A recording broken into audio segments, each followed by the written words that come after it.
tutto movimento in realtà. Ok.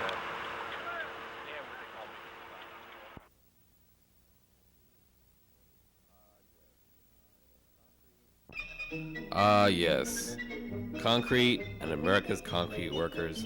What a fascinating subject. Hey, there go two now. Wait, those aren't concrete workers. That must be Friendly Dick and Friendly Tom delivering the concrete workers their daily lunch, 20 stories up in the air on a silver platter. Wow, it must be a fun job being a concrete worker and working with such a wonderful material called concrete.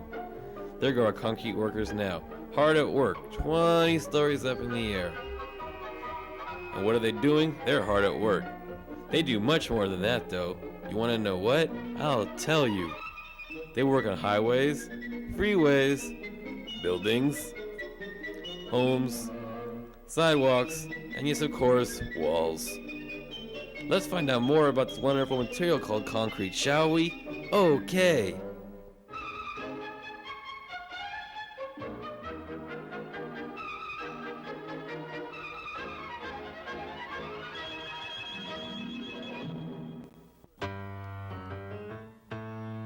As you are having fun enjoying the rock called concrete, its curves and edges, I will tell you how it all began. It started back in a nice sunny day in good old 1837. Two sisters, who were named Abigail and Hustaff, were taking care of their granddaughter, Gabrielle.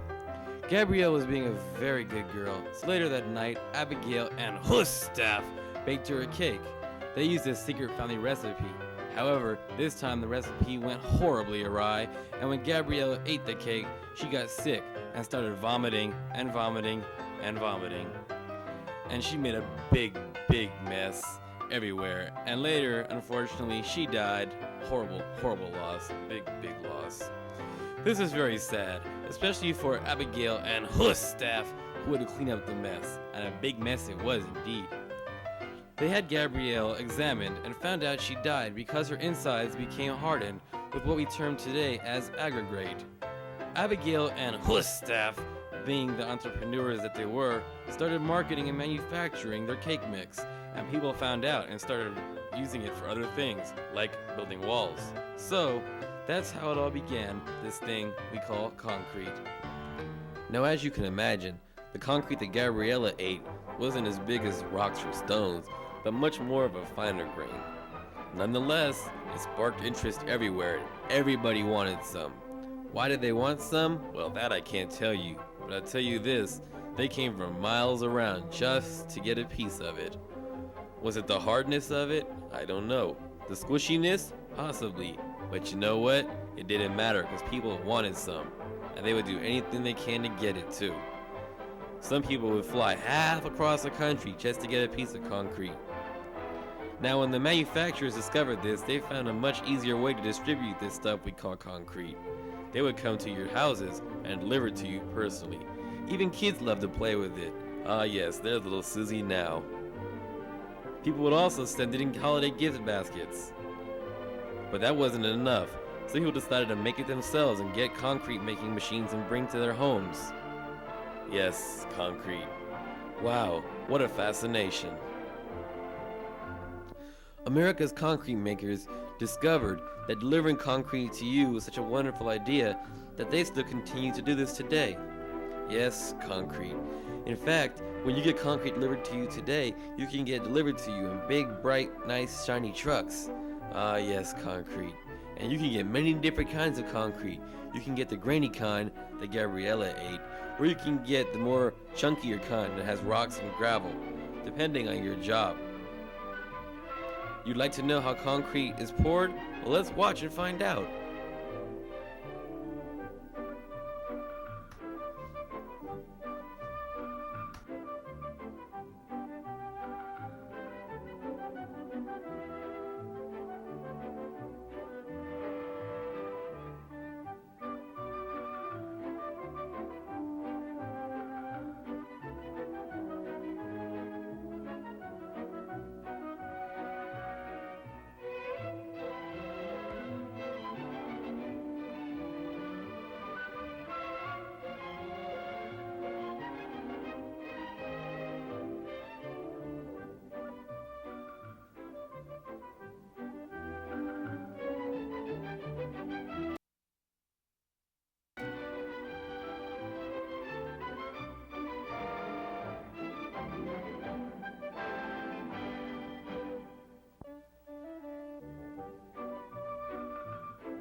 It's such a wonderful feeling to know that we can live in a world that can possess something so beautiful and so timeless as that and allow us to openly and freely use it.